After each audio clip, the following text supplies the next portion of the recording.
Thank you Azhar భాయ్. మన మధ్యలో మన మిత్రుడు, మన సోదరుడు, మన యువ కిరీటం జూబ్లీస్ ముద్దుబిడ్డ, మన కాంగ్రెస్ పార్టీ అభ్యర్థి నవీన్ యాదవ్ గారిని మాట్లాడవలసిందిగా కోరుతున్నాను. థ్యాంక్ యూ అన్న. ఈరోజు జూబ్లీస్ ప్రాంత ప్రజలలో ఒక నమ్మకాన్ని నిలబెట్టడానికి,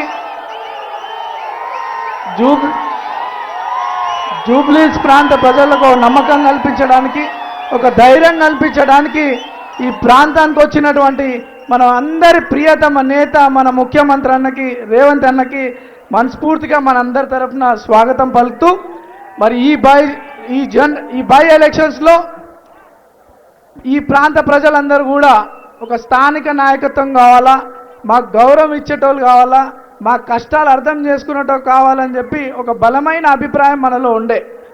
మరి మన అభిప్రాయం మేరకు పెద్దలు ముఖ్యమంత్రి రేవంత్ అన్న, కాంగ్రెస్ అధిష్టానం, మరి మహేష్ అన్న, మీలో ఒకడినైనటువంటి నాకు, మీ కళ్ళ ముందు పెరిగినటువంటి నాకు, మీ బస్తీ పిల్లగానైనటువంటి నాకు ఎంతో నమ్మకంతో మీకు అండగా ఉంటానని, మీ కష్టాలకి కన్నీళ్లు దూర్చేవాడిని అవుతానని, మన ప్రాంత అభివృద్ధి చెందుతానని, అభివృద్ధి చేయిస్తామని, మీలో ఒక ధైర్యం కల్పిస్తానని ఒక ఎంతో నమ్మకంతో నాకు ఈ ప్రజాసేవ చేయడానికి ఒక అవకాశం కల్పించినటువంటి పెద్దలు ముఖ్యమంత్రి అన్నకి, మా పిసిసి మహేష్ అన్నకి, కాంగ్రెస్ అధిష్టానాన్ని అందరూ కూడా పాదాభి నమస్కారం చేస్తూ, మరి చిన్నప్పటి నుండి కూడా నేను ఆర్కిటెక్చర్ కంప్లీట్ చేసినప్పటి నుండి కూడా నాకు ఒక కోరిక ప్రజాసేవ చేయాలని, మరి నా తండ్రి ఆశయం కూడా నేను పబ్లిక్లో ఉంటూ వారికి అండగా ఉండి ప్రజాసేవ చేయాలని ఒక నా తండ్రి కోరిక మేరకు చిన్న వయసులో మీ మధ్యలోకి వచ్చి అవకాశాలు వచ్చినా రాకపోయినా మీతో ఉంటూ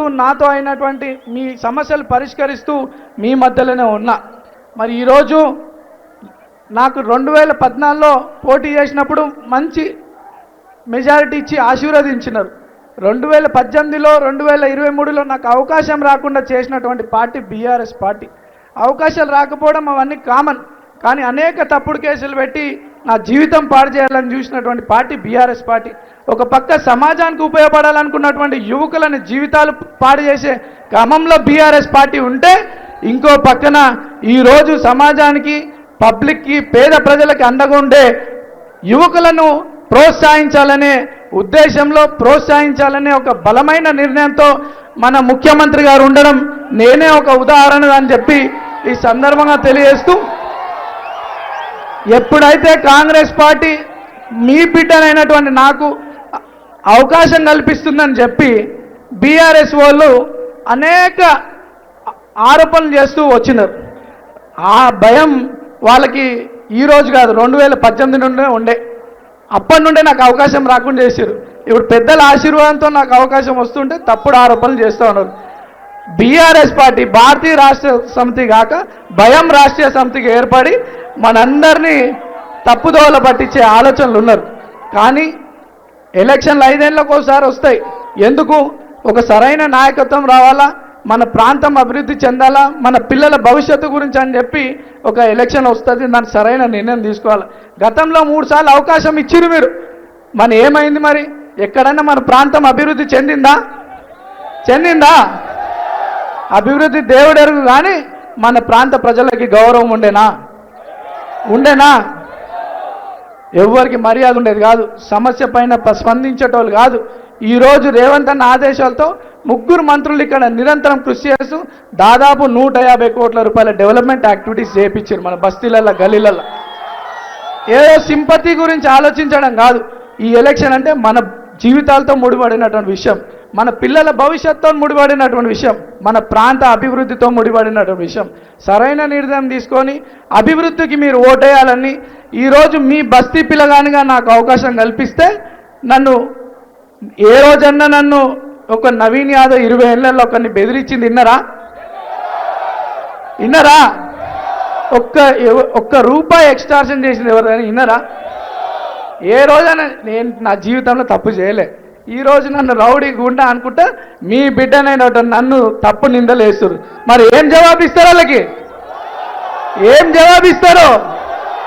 వచ్చే 11 తారీఖు ఇప్పుడు ఎట్లయితే కొన్ని వేల మంది ఈరోజు వచ్చిరో, ప్రతి ఒక్కరు ఇంట్లల్లో పొద్దున్నే లేచి 11 తారీఖు అత్యధిక ఓట్లు వేసి హైయెస్ట్ మెజార్టీ మన ప్రాంతం నుండి హైయెస్ట్ మెజార్టీతో మనం కాంగ్రెస్ పార్టీని ఈ ప్రాంతంలో గెలిపించుకుంటే మనం రేవంత్ అన్న గౌరవం నిలబెట్టిన వాళ్ళు అవుతాం, మహేష్ అన్న గౌరవం నిలబెట్టిన వాళ్ళు అవుతాం, కాంగ్రెస్ పార్టీ అధిష్టానం వారి గౌరవం నిలబెట్టిన వాళ్ళం అవుతామని చెప్పి సందర్భంగా తెలియజేస్తూ ఒక్కసారి టిఫిన్ డబ్బాలకు వాటర్ బాటిల్ రాజకీయాలు అంతం చేయండి, మీ పిల్లల భవిష్యత్తు గురించి ఆలోచించండి, అభివృద్ధి గురించి ఆలోచించి కాంగ్రెస్ పార్టీకి ఓటేసి చేతి గుర్తుకు ఓటేసి రేవంత్ అన్న గౌరవం, పెద్దల మంత్రుల గౌరవం, అధిష్టానం గౌరవం నిలబెట్టే విధంగా మీరందరూ 11 తారీఖు వెళ్ళి ఓట్లు ఒక్క ఓటు మిస్ కాకుండా ఓట్లు వేసి అత్యధిక మెజార్టీతో గెలిపించాలని కోరుకుంటూ 2 సార్లు మీ ముందు పోటీ చేసిన 3వసారి అవకాశం పెద్దలు ముఖ్యమంత్రి గారి దయవల్ల పెద్దల దయవల్ల వచ్చింది.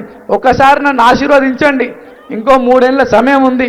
మన గల్లీలల్లో బస్తీలల్లో అన్నీ కూడా సమస్యలన్నీ అన్నగారి దగ్గర తీసుకుపోయి శాశ్వత పరిష్కారం చేసే విధంగా నేను పనిచేస్తానని చెప్పి తెలియజేస్తూ మన ప్రాంతంలో అనేక మంది చిన్న చిన్న వ్యాపారాలు చేసుకుంటూ ఉన్నారు.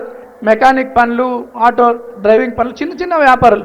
వాళ్ళ పిల్లలు 10వ తరగతి కాగానే ఫైనాన్షియల్ ప్రాబ్లమ్స్తో ఎక్కడో దూరం గవర్నమెంట్ కాలేజ్ ఉండడంతో వాళ్ళు విద్య ఆపుకుంటున్నారు.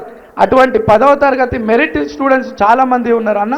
అటువంటి పిల్లల కోసం ఈ ప్రాంతంలో ఒక ప్రభుత్వ ఇంటర్ అండ్ డిగ్రీ కాలేజ్ తీసుకొస్తే ఈ ప్రాంత పిల్లలకి మంచి ఎడ్యుకేషన్ పరంగా వాళ్ళకి సహకారం చేసిన వాళ్ళతో తెలియజేస్తూ ఒక్కసారి అవకాశం ఇవ్వండి, మంచి మెజార్టీతో గెలిపించండి, పెద్దల గౌరవం నిలబెట్టండి అని చెప్పి ఈ సందర్భంగా తెలియజేస్తూ మరి అజారుద్దీన్ గారికి మన ప్రాంతం నుండి గతంలో మీరందరూ ఆశీర్వదించారు. ఈరోజు మరి ఈ నాయకత్వం కూడా కావాలని చెప్పి అన్నలు అజరుద్దీన్ గారికి మంత్రి పదవి ఇవ్వడం, ఈరోజు ప్రమాణ స్వీకారం కావడం ప్రాంత ప్రజల తరఫు నుండి కూడా అన్నకి అజార్ భాయ్కి శుభాకాంక్షలు తెలియజేస్తూ కాంగ్రెస్ పార్టీ పెద్దలందరికీ మనసారా కృతజ్ఞతలు ధన్యవాదాలు తెలియజేస్తూ జై కాంగ్రెస్, జై కాంగ్రెస్, చేతు గుర్తుకే